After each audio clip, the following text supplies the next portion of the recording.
you have to listen to it over and over and over again, you know, to fully understand the direction and the message I put in there, the execution of it.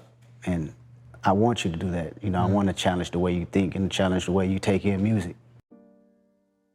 Hi guys, my name is Ken Buck and welcome to my first YouTube video. It's the year 2024 and after one of the greatest rap battles we have witnessed in our generation, Kendrick Lamar has released on the same year, on the 22nd of November, the sixth studio album called GNX. This album has become one of the most successful hip-hop albums.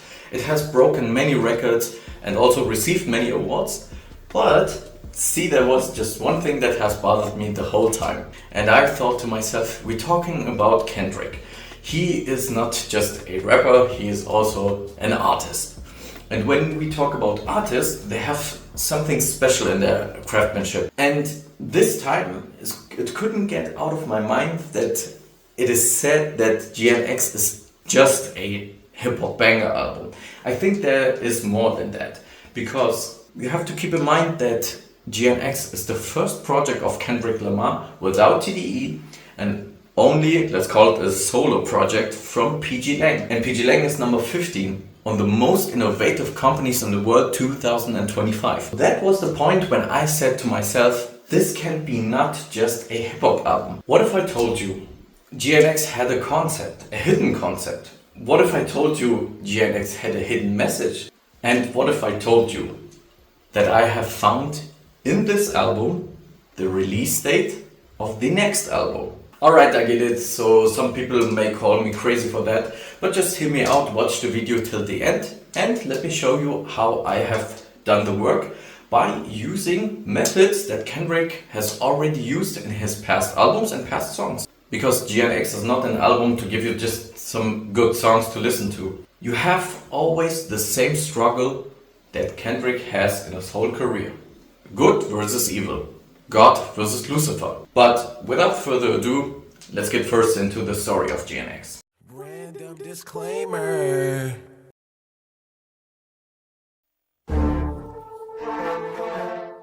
Alright, the first song starts with the Mexican mariachi vocalist Dera Barrera, which is a beautiful representation of the Latino community in the West Coast and also in LA. And for me, one thing that was interesting was that she has always the intro at the first song, the sixth song and the 12th song, which is structured like a storyline that has a start, a middle and the end.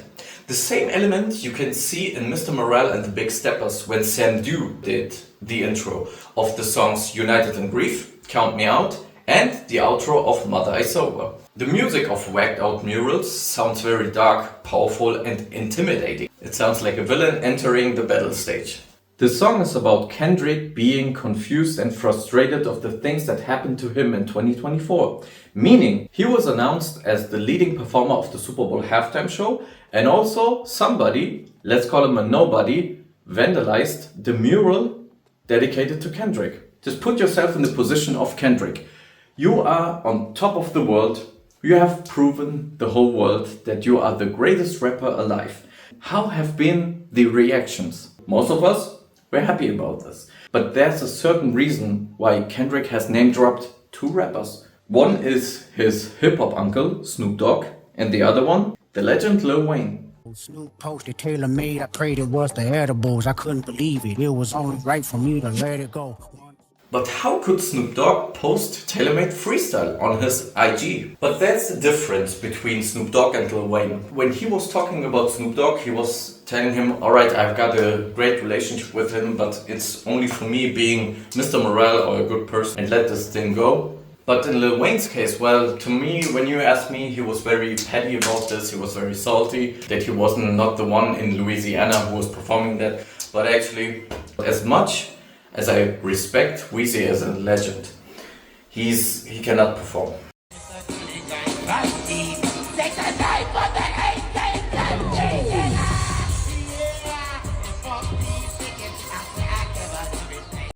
Used to bump the Carter 3, I held my Rolly chain proud. Irony, I think my hard work let Lil Wayne down, whatever though. You have probably seen the reaction of Lil Wayne, who thought he was the leading performer of the halftime show. So that's why he name dropped and said about the irony that he has beaten Lil Wayne in his own game.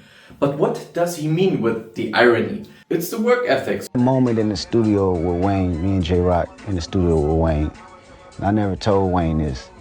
That changed my perspective about work ethic. And he's loving music and he loves what he's doing. That gave me a whole nother appreciation. And we took that same intensity and that work ethic and we applied it moving forward from having that feature for all my life. So why did Kendrick mention these two things? Because there's a lesson behind it. Even if you're on top of the world, even if you are the most popular rapper in the world, there will still be people hating on the things that you have accomplished or the things you do. And that's why he said in the chorus, let nobody put dirt on your name and not everybody is gonna like you. In this song, you can hear how Kendrick embraces the hate and also has a clear statement to everyone, which is fuck everybody who's not on my side. And to anyone who's trying to mess with him, he has a clear message, which is the second song. God knows. I am. Squabble Up is a direct response to all the enemies. It's Kendrick saying, fight me. What sounds like a high energy and bouncy West Coast song is actually a declaration of war to anyone. Because Kendrick is now in the phase where he is feeling himself. Interesting for me is that he starts the song with God knows I am reincarnated. Reincarnation, let's keep that in mind. Anyways, when he says he's reincarnated, he is like a new version of himself. He's on top of the world. He feels more powerful than ever. So that's why he's ready to squabble up. And this pride gives him the self-confidence to defeat everyone. And of course, having God as his companion. But is it like that? Let's go to the third song. If this world were mine. Hey. The song Luther, named after the legendary Luther Vandross, who is, by the way, one of Kendrick's favorite artists of all time, is the emotional center of GNX. This song is the representation of love, but it's different from other love songs. The theme in this one is If This World Were Mine. And considering Kendrick, if the world was his, what would he do? He's thinking about his loved ones. And he would say that he would take their dreams and he will multiply them, which is a beautiful and selfless act of love, right? But on the other hand, Kendrick is still stuck in his mentality to have the side of people who are on his side and who are against him. Has also the wish and the power. If the world was his, he would also do what? Introduce them to the light. And I'm not a native speaker, but I know what that means. So he is still in the theme of love, having this struggle of people and not only his enemies, also having the enemies of his loved ones. And that's why I say it's a different love song. It's about the real love that you have your highs and lows. That's why you see in the beautiful video clip, you see an elevator that goes up and down and is also black and white and have the circles. You see the song Luther is not that positive like I used to listen to it. But this is now the right time for Kendrick's good side, his voice of reason and his Gemini twin to give him a reminder. And that Gemini twin is SZA. She's saying that concrete flowers grow and good times are about to come. You have to know that in the album GNX, SZA plays a very important role actually. And have you ever noticed when you look at the track list that the only person, the only artist who is not a featuring is SZA. It always says Luther with SZA and Gloria with SZA, not featuring. His Gemini twin is with him. And when I look at the lyrics, I get the feeling that SZA senses that Kendrick's heart might be full of hatred and pride. So that's why she gives him a good feeling, like saying, baby, you're a star, strike a pose. You should feel great because you're on top of the mountain. So all in all, you can say that Luther is a love song in a state of negativity. How will be Kendrick then on the next song?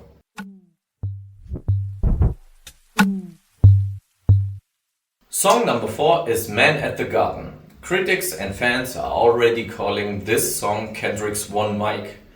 But look closer, this isn't just any garden. This is the Garden of Eden. And Kendrick, as a spiritual man, wants to step into this garden because he believes he's worthy. He stands there, listing all his good deeds, his achievements, and ending almost every single line with this powerful mantra, I deserve it all. Put my homes on the beachfront, flying private, what you eat for lunch, I deserve it all.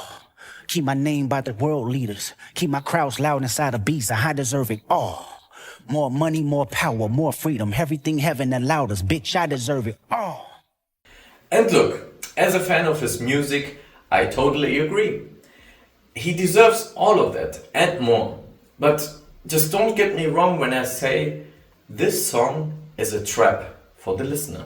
What sounds like a beautiful affirmation at first is actually nothing but pure greed and super beer. Think about it.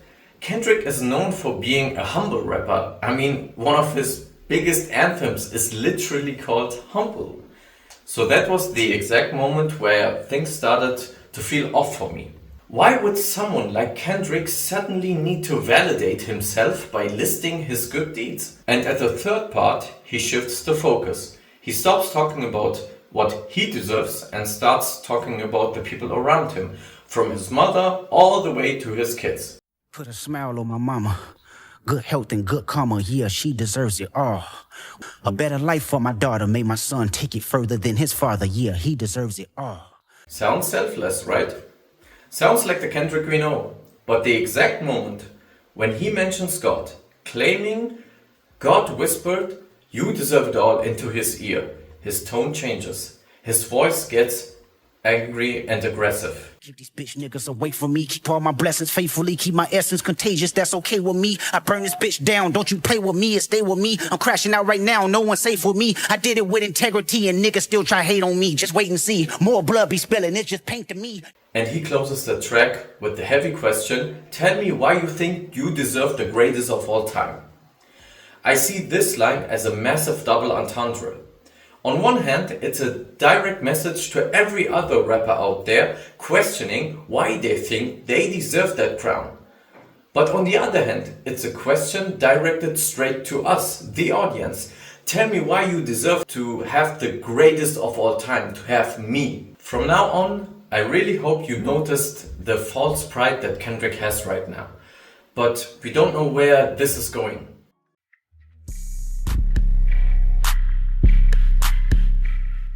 Hey Now is the final form of the Boogeyman. Kendrick sounds more sinister on this track, and the music feels darker and more eerie. The song focuses on the duality between inner peace, that is symbolized by the lines of "Big Face Buddha, get my peace from within," and the material success through the face of "I'm all about my yen." He presents himself as a superior MC who tolerates no competition, and he uses his beef with Drake to set an example. You know, the last one figure, he was Magneto. You play God, you gon' get what you asked for. The black Noah had just strangled me a goat. He uses Hey Now to deliver subtle jabs at Drake and pointing out those who thought themselves as Magneto, like playing a god, but ultimately fell victim to their own god complex. Kendrick kind of contradicts himself here, especially since he mentioned in the first track, "Know you a god even when they say you ain't." Or is his point that at the top he is the only one who truly lives up to that divine title? Either way, he radiates pure absolute dominance. And at the same time, Kendrick talks about his greatness and importance in an almost arrogant way, saying, "I'm way too important." He thrives on being at the top of the mountain, dominating everyone and everything. Of course, you can't deny that the core essence of hip-hop is being the best MC and proving yourself against everyone else, but this is Kendrick we are talking about. And this type of persona doesn't quite fit his usual character. So in this position, you should feel great, right? Let's hop into the next song, the most important song.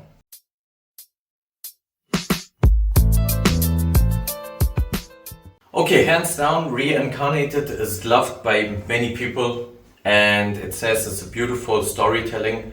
But here we get the true emotion of Kendrick. Every day a new version of me, a third of me demented, cemented in pain, juggling the pros and cons of fame. I don't know how to make friends, I'm a lonely soul. I recollect this isolation, I was 4 years old. The whole song is built on a sample of Tupac's made N-words and that iconic Machiavelli flow that Kendrick flips. And when you come back to Squabble Up, that is why I'm saying this whole reborn and feeling great vibe that he has from this song was just an illusion, because the reincarnation starts here and now. The cycle of rebirth goes all the way back, passing from body to body for 100 years. It takes Kendrick straight back to 1947 to an insanely talented guitar player. I think he's talking about John Lee Hooker, who grew up in a super strict Baptist home. John Lee Hooker got kicked out by his father just for chasing his dreams to make music.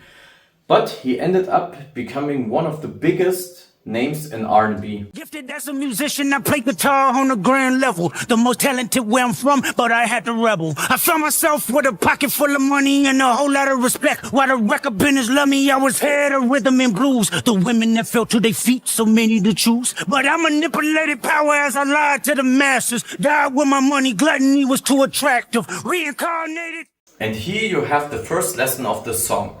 That fame and success made him greedy and he lost his way. Then comes the next story and the next lesson. A legendary female singer, and I think Kendrick is talking this time about Billie Holiday. She blew the world away with her angelic voice, but her fame dragged her down too. She got hooked on drugs, especially cocaine, and lost her path, and the drugs even killed her. Cocaine, no private planes for my insanity. Self-indulged, discipline never been my sentiments. I needed drugs. To me, an 8-ball was like penicillin. Fuck love. My happiness was in that brown sugar. My daddy looked the other way. He saw sin in me. I died with syringes pinched in me. Reincarnated. But first, for me, interesting was that what does these two artists have to do with Kendrick? Because John Lee Hooker was very greedy and Billie Holiday was taking a lot of drugs. So, and Kendrick with his persona and the way you know him, he's not a person who takes drugs and he's not a person who's greedy. People consider him as a humble person. So why are these stories and why are the lectures behind them? And have you noticed that after the John Lee Hooker part he was saying reincarnated, and after Billie Holiday's part also the same reincarnation?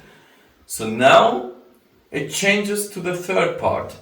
And now the next reincarnation is Kendrick himself. Even with the best intentions, he's terrified that all his fame and success will make him lose his way just like the others. This leads to a heavy conversation with God. God tells Kendrick straight up that his heart is blinded by false pride. Son, you do well, but your heart is closed. I can tell residue that linger from your past creates itself. Father, I'm not perfect. I got urges, but I hold them down. But your pride has to die. Okay, Father, show me how. Tell me every deed that you done and what you do it for. I kept 100 institutions paid. Okay, tell me more. I put 100 hoods on one stage. Okay, tell me more. I'm trying to push peace in LA. But you love war. No, I don't. Oh, yes, you do. Okay, then tell me the truth. Kendrick doesn't get it at first because he thinks he's been doing everything right as a spiritual guy. He didn't even notice that through all these past lives, the devil is coming also for his soul, just like he did with the legends before him. You remember when there was the song How Much a Dollar Costs? The conversation with God and Kendrick is often happening. And this is the part where Kendrick's storytelling becomes brilliant. He uses a different kind of storytelling that is called sonic storytelling. If you guys don't know what that means, is sonic storytelling is nothing but putting a certain melody and a certain beat to enhance the lyrics of the song. And by using that Tupac sample, he's giving us another story. The tragic story of Pac. Another guy who was at the absolute peak of the rap mountain before false pride and beef ended his life. You fell out of heaven cause you was anxious, didn't like authority, only searched to be heinous. My greatest music director was you. It was colors, it was pinks, it was reds, it was blues, it was harmony and motion. I sent you down to earth cause you was broken. Rehabilitation, not psychosis. But now we here now. Centuries you manipulated man with music. Embodied you as superstars to see how you moving. Kendrick sees now the trap. He wants to learn from the mistakes of the artist before him. So he decides to not repeat the story. He decides to be like the GNX, the car GNX, who was also at the same birth year like Kendrick, 1987. That's why he has another Gemini twin, not only SZA, but also the GNX. He should be like the car, low-key, humble and full of performance. And this is the lesson Kendrick has learned. Lucifer is the one who was playing with these human beings. Life after life, superstar after superstar, lesson after lesson. And he, the devil, uses his tools like ego and pride to manipulate and destroy these superstars. That's why Kendrick is calling out the devil, dodging the trap, and saying he's gonna rewrite the whole history for God and for the sake of hip-hop and for a better life. And that's why he ended the song not this time with reincarnated. And it's not just about to make the flow complete, but also saying I'm not reincarnated, I'm carnated. So I have become now the true GNX. But the question is, what's his plan? Song number 7 is TV Off. But what does Kendrick wants to tell us with the message, turn this TV off? TV Off is all about the need to stay resilient against how the industry exploits hip-hop. The metaphor of turning off the TV is a direct call to walk away from fake narratives and fake images. When Kendrick raps, ain't no other king in this rap thing and nothing but my children, he positions himself as the father figure, telling the kids, so the other rappers, to shut off the idiot box of artificial things. The phrase he is always repeating, turn this TV off, turn this TV off, ties a few different ideas together. First, it connects and refers to the bigger message of Jill Scott Heron's The Revolution Will Not Be Televised. And also ironically is that Kendrick does state this revolution being televised in the second verse of part 1, but that's to make sure the audience gets the reference to a bigger issue. How popular media has watered down and messed up hip-hop's cultural impact. Because true freedom won't come to anyone who just stands on the sidelines and blindly consumes modern pop culture. Do you see now what the revolution is about? It's about bringing hip-hop back. By doing what? Going the opposite way. The way of love. Let's go to the next song. The song Dodger Blue, which is named after the team the Dodger Blues, is a laid-back tribute to LA street culture, packed with classic G-funk. The track acts like a cultural manifesto, where Kendrick makes it clear that if you don't actually live and breathe the city's culture, you have no right to claim it. And bringing in the featurings Wally the Sensei, Siete 7X and Roddy Ricch highlights Kendrick's mission to lift up local talent and show a united West Coast. Musically, the track feels like a throwback to Kendrick's roots before the global fame, with a production that captures a very warm and almost nostalgic atmosphere. And giving also Los Angeles and the West Coast kind of a love letter. And he's going further with the way of love he has decided with the revolution. But is the next song also about love? Let's see.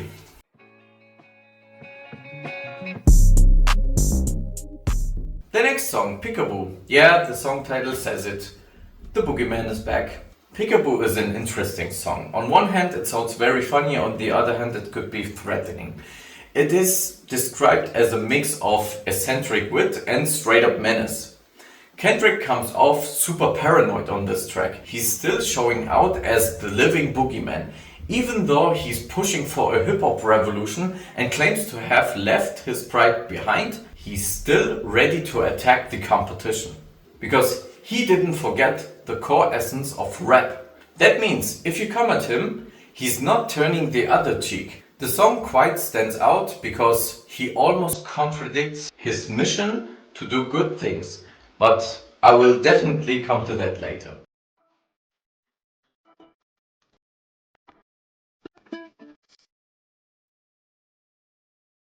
And now we have Hard Part 6, my favorite song from GNX. Hard Part 6 is easily one of the most brilliant strategic moves on the entire album. During the beef, Drake released a diss track titled The Hard Part 6 to hijack Kendrick's legendary song series. By putting out his own official Hard Part 6, Kendrick literally overwrites Drake's track in the search algorithms and in the cultural memory for good. I'm starting to get the feeling that the Hard series isn't just about teasing an upcoming album anymore.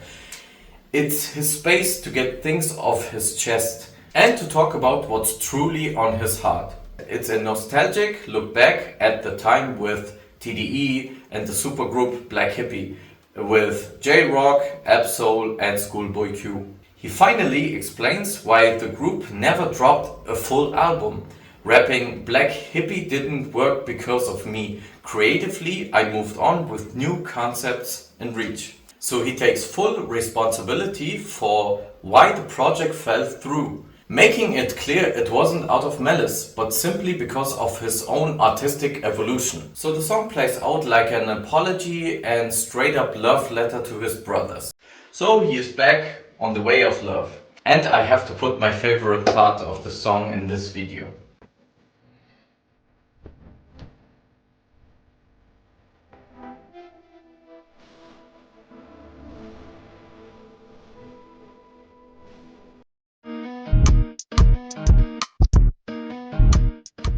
The song GNX is supposed to be the centerpiece of the whole project, even though Kendrick doesn't actually spit a verse himself. But why is it that in the song title itself, Kendrick don't even have a whole verse?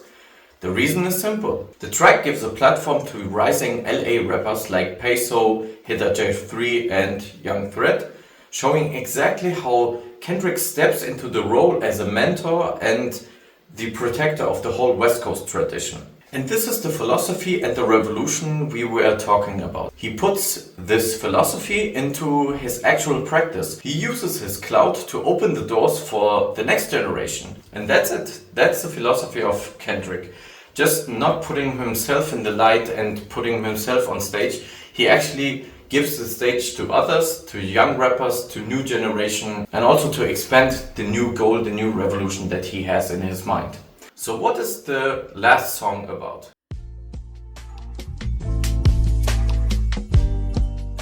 The last song of GNX is called Gloria. And in this time he's talking about a complicated relationship with some kind of a bitch. And we first didn't know who he was talking about. And Kendrick uses an extended metaphor to personify his pen as a fiery, almost toxic lover named Gloria. This narrative technique sits right up there with classics like Common's I Used to Love Her or Nas's I Gave You Power. The song is about the sacrifices it takes to be a great artist, painting the creative process as a constant in Kendrick's life ever since his teenage years. It's a sober but passionate finale that ties together all the themes of redemption, self-discovery and an undying love for the art form. And after the whole album packed with conflict, theological crisis and street politics, Kendrick comes to the conclusion that his ultimate loyalty belongs to the art itself. And that brings him right back to the lesson from Reincarnated. His talent is a gift from God, and he has to treat it with responsibility while working on a better future for hip-hop. And there you have it. That was the story of GNX. And Kendrick once again had another internal battle of his own duality. The choice between love and hate, between good and evil. Just like on his previous albums. But I wanted to go deeper into GNX to see if there is more to this project than just a surface level concept. That's why I tried to analyze GNX from every possible perspective. And this is what I have found. Only thing matter right now is living right now. My first step was that Kendrick always structures his albums like a media format. Just look at section 80. It is supposed to be a book or a novel. To Pimp a Butterfly like a poetry, Damn like a magazine, and Mr. Morale and the Big Steppers is like a role play in a therapy session or more therapy sessions. And many people noticed one thing: GNX is built like a 90s mixtape. Dear Gen Z, you have no idea how the struggle was. A time where Spotify didn't exist and you had to go back with a pencil to your favorite song. And this mixtape had always a side A and side B. And if you take the philosophy that everything has two sides, you can also just take the track list and separate them in two parts, and having the first 6 songs and the other 6 songs. And if you separate them, you can give 2 certain titles to each side. I would take one side having the ego, or let's call it pride, and you have the other side, the side of love. And you will see and you will notice that this makes sense, because you had on the first half the Kendrick who was full of hatred and was full of pride and ego. And on the other hand, you have the Kendrick who has love for himself and for the others and the next generation of hip hop. When you look at both sides, you see that in each side there is one song that is a contradiction. Just look at Luther. Luther is not about pride, while the other songs are about pride and ego. Luther is supposed to be a love song. Just look at Peekaboo. The song is about ego and pride. Kendrick being so proud of himself, being still the boogeyman. Shouldn't be Luther on side B and Peekaboo on side A, so it would match perfectly, right? Or is Kendrick trying to tell us something? Well, have you ever heard of a phrase that says there are good things in bad things and vice versa? Well, it's actually the principles of yin yang. And yin yang represents life itself and human beings. So what can we learn from yin and yang? That there is no just one bad side and one good side. There's always good and evil, and also evil and good. But why would Kendrick build a track list like Yin Yang? Just think about his previous albums. Just look at Mr. Morale and the Big Steppers. It represents a mirror. If you flip the order of disc 2, every song aligns with the counterpart of disc 1, creating a structural mirror image. And if you look at Damn, where the theme was to pick between wickedness and weakness, he's always switching up between wickedness and weakness. And another thing I did, I added up the numbers from track 1 to track 12. And the result is 78, which is interesting because an old record, an old vinyl, spins at exactly 78 rotations per minute. So Kendrick bringing back the old school once again. Just when you listen to song number 5, Hey Now, once again at the first line, you hear this. Hey now, say now, murder by my yin. Now it has become to me a double entendre. He's saying on one hand that he's all about the money now because he embraced the hate. On the other hand, he's saying he's all about his yin, the yin side, the dark side. But nevertheless, I wanted to go deeper and look at the yin yang once again. And I thought to myself, maybe there's something hidden in the songs Luther and Peekaboo. And then I thought, okay, let's have a look at the lyrics of Luther. There was always the first line that I didn't understand. Roman number 7, bae, drop it like it's hot. Okay, we know from Kendrick that he uses the number 7 also in his previous projects, like in Damn, that the number 7 has a special meaning in his career and also in his songwriting. And drop it like it's hot is probably paying homage to the West Coast legend Snoop Dogg. And keep in mind that Drop It Like It's Hot is a song from Snoop Dogg's 7th album, Rhythm and Gangsters. And the next question that came to my mind was, how do Roman numbers look like? Okay, they look like letters. We have V standing for 5, I standing for 1, or X standing for 10. And when I looked at the lyrics, I said maybe he mentions some Roman number. And he didn't. When you look at Kendrick's career, he always uses numbers and also rhetoric devices for his rhyme scheme. For example, when he had his verse in Nostalgia featuring Pusha T, he rapped, When I was 10, back when 9 ounces had got you 10, and 9 times out of 10, niggas don't pay attention, and when there's tension in the air, 9s come with extensions. You see, some of the 10s and 9s are hidden. And when you add up these numbers, you get the result of 87. Why 87? I was born in 87, my granddaddy a legend. Now And why the numbers 9 and 10? Because 9 plus 10 equals 19. Makes the birth year complete with 1987. And also the way he counts from 10 to 0, from line to line in the song Freedom with Beyonce. Each line begins with a number counting 10 backwards from 10. 10 Hail Marys, Channel 9 News, 8 blocks left, 7 misleading statements, 6 headlights, and 5 are asking me. And all of a sudden he stopped the counting, and instead of using numbers he uses syllables. And continuing with 4 syllables like I keep running, fire hydrants, and hazardous. And then goes to 3 syllables. Write for me, try for me, live for me, breathe for me, sing for me. And continues with 2 syllables.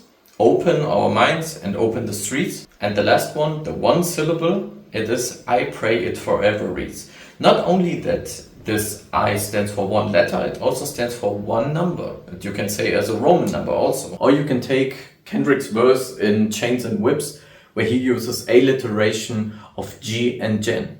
the 2-time Gemini with the genocide, I'm generous, however you want it, I'll be the gentle kind. Niggas want the tea on me, well here's the ginger root, I generate residuals, bitch, get off my genitals. From these examples you can see that Kendrick uses numerology not in a kind of he believes in numerology. I think he uses more to put a certain meaning behind the number.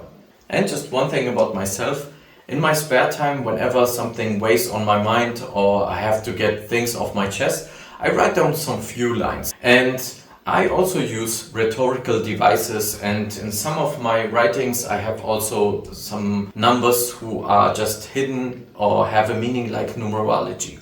And when you do it in your free time, you get kind of trained eyes for it and you see lyrics different. And when we get back to the lyrics of Luther, I see and I think Kendrick used something that is called acrostic.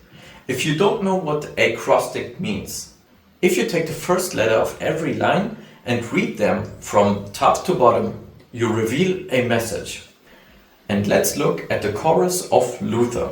You see, when you read every line and when you consider the letters for Roman numbers, you only get the number 1, which is Ni. And if you add up the I's that are standing just at the beginning of the line, you get the result of 7.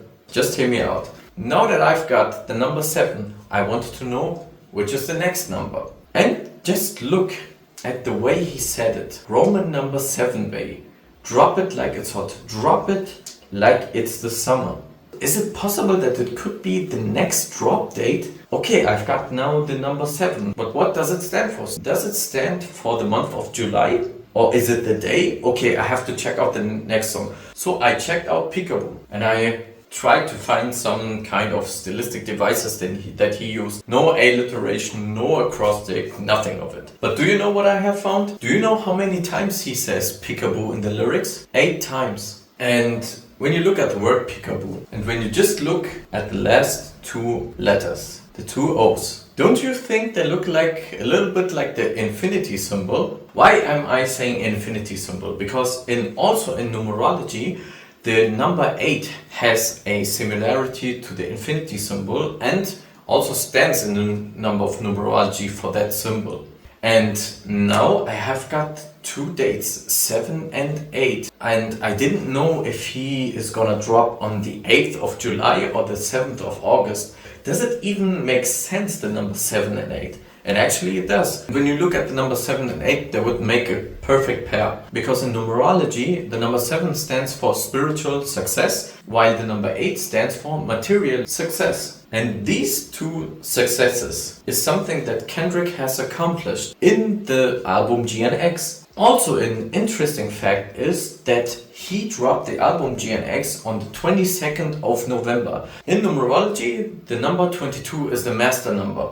just like the number 11, they are known for the master builder. To give you another examples of numerology that Kendrick used in his career, just look at the album Damn. When he had 14 songs, 14 is the number of karma.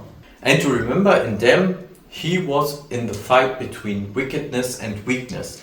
And that was the album that you can play on reverse. Meaning that if you listen to the song from 1 to 14, you get the path of weakness. And the other way around, you get the path of wickedness. What can happen? You see that Kendrick is someone who has his numbers in a specific way and he works with precision. But still my question was the 8th of July or the 7th of August. So then I thought about some things that could be possible and could be just logical. And one thing that is for me logical is the 7th of August. You know why? Because let's look back at Pac's career. Tupac had his last album, and his last album was Don Killuminati, The 7 Days Theory. If you guys didn't know about this, Pac needed just 7 days to make this album. He needed just 3 days for the lyrics and 4 days for production, the beats and the rest of it. The album Don Killuminati was his last project. And do you know when he has finished the album? It was at the first week of August 1996. Now it makes sense to me that after 30 years of Don Killuminati and Pac's death, Kendrick is about to do something that we hopefully will witness. And no, Pac will not have a resurrection or so. I think Kendrick's plan is more to resurrect the old hip-hop, the classic hip-hop. The hip-hop we have fallen in love with. Have you ever noticed something? That in the last years, we have seen so much influential and unnecessary hip-hop songs and hip-hop artists who are just busy with having tacky clothes and just talking about money, poom poom and drugs. So there is no depth, no substance, nothing. Just a superficial kind of music. I think Kendrick's next plan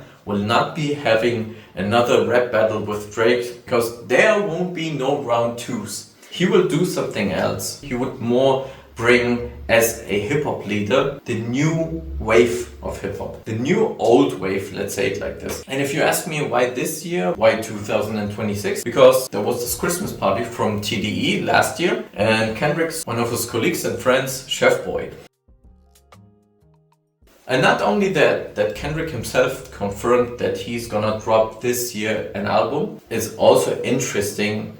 The number 26 in numerology. In a spiritual kind of way, the number 26 stands for Yahweh. Yahweh, if you don't know what that means, it's a different and it's another name for God. The name Yahweh you also used in the album Damn, which is song number 3. It's called Yah. So that's my take on this one. I think Kendrick is gonna drop on the 7th of August his new album, the 7th album. And yeah, I totally understand if people would say you might be reaching a little bit too much, you have a lot of fantasy. But to be honest, if I'm right, that's cool. And if I'm not, that's cool. You know why? Because at the end of the day, it's art. And Kendrick is one of the finest artists that we have in our generation. Just see it like this. When you go to a museum and you see a painting, everyone has got his or her own perspective of the painting. The way they see the colors, the message, the texture, everything. This is something that I have found and I am totally excited what you guys think about this. Nevertheless, I think GNX is a great music album and it means a lot to me because it has become a family album. Last year I was with my brothers in Frankfurt and we had one of the greatest concerts ever. And also my own family, my wife, she loves the songs Peekaboo and Luther. And my son, he quite likes every song of it. And that was my video. Thank you guys for watching and see you next time. Peace.